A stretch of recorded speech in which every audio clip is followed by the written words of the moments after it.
Right మరో breaking చూస్తున్నాం. Assembly ఎన్నికల్లో ఘోర పరాజయాన్ని మూటగట్టుకున్న వైసీపీ ఇప్పుడు స్థానిక సంస్థల ఎన్నికలపై దృష్టి సారించింది. ఇందులో భాగంగా తాడేపల్లిలో విజయవాడ వైసీపీ కార్పొరేటర్లతో మాజీ సీఎం జగన్ సమావేశమయ్యారు.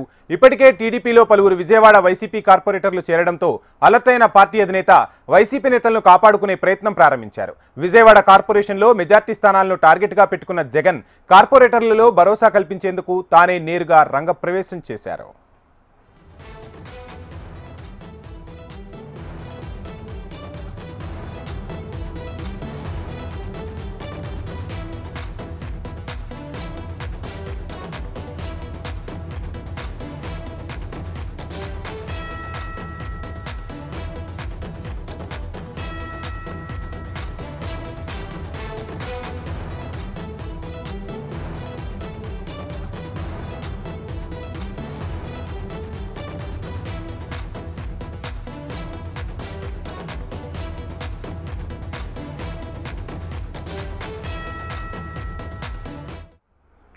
అసెంబ్లీ ఎన్నికల్లో ఘోర పరాజయాన్ని మూటగట్టుకున్న వైసీపీ ఇప్పుడు స్థానిక సంస్థల ఎన్నికలపై దృష్టి సారించింది. ఇందులో భాగంగా తాడేపల్లిలో విజయవాడ వైసీపీ కార్పొరేటర్లతో మాజీ సీఎం జగన్ సమావేశమయ్యారు.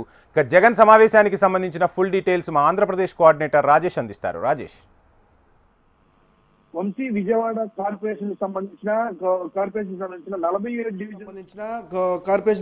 47 డివిజన్లకు సంబంధించిన అభ్యర్థులు ఇప్పటికే 10 మంది 47 విజయవాడ కార్పొరేషన్లో ఉన్న 47 వైసీపీ అభ్యర్థుల్లో 10 మంది పార్టీ మారిన పరిస్థితుంది, కూటమి పార్టీకి వెళ్ళిన పరిస్థితుంది. అయితే మిగతా వారితో ఈరోజు మాజీ ముఖ్యమంత్రి జగన్మోహన్ రెడ్డి సమావేశమయ్యారు.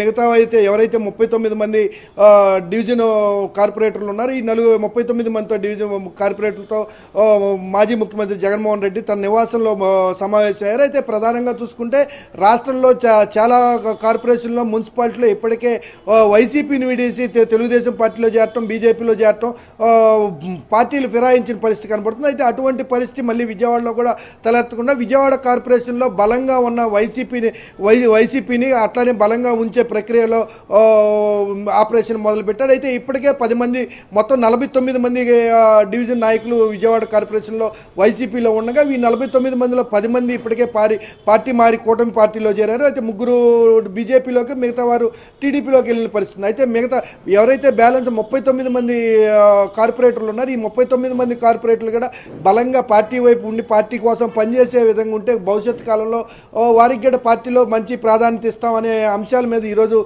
జగన్మోహన్ రెడ్డి సమావేశం ఏర్పాటు చేశాడు. ఇప్పటికే సమావేశంలోకి జగన్మోహన్ రెడ్డి నివాసంలో ఏదైతే ఉందో దాంట్లో 2 గంటల నుంచి సమావేశం జరుగుతూనే ఉంది ఈ కార్పొరేటర్లతో. కార్పొరేటర్లు కూడా కొంత జగన్మోహన్ రెడ్డి గతంలో అధికారంలో ఉన్నప్పుడు కొంత చేసిన పనితీరు వల్లే తమంతా ఇబ్బంది పడ్డాము, తమకు అవకాశాలు కూడా కల్పించిన పరిస్థితి ఉంది అనే అంశాలను కూడా కార్పొరేటర్లు జగన్మోహన్ రెడ్డి దృష్టికి తీసుకెళ్ళినట్టు తెలుస్తుంది. అయితే మరో గంట పాటు ఈ కార్పొరేషన్ సంబంధించిన కార్పొరేటర్లు అందరితో ఈ సమావేశం కొనసాగుతుంది. మరో గంట పాటు ఈ సమావేశంలో పూర్తిగా దిశానిర్దేశం ఎక్కడైతే విజయవాడ కార్పొరేషన్కు సంబంధించిన ఈ కార్పొరేటర్లు 39 మంది బ్యాలెన్స్ ఉన్నారు. ఈ 39 మంది ఎక్కడ ఎట్టి పరిస్థితుల్లో కూడా పార్టీ వీడి వెళ్లకుండా విజయవాడ కార్పొరేషన్ ఎక్కడ చేజారి కూటమి అందుకోకుండా ఉండేందుకు ఆపరేషన్ మొదలుపెట్టారు. Vamshi, thank you Rajesh.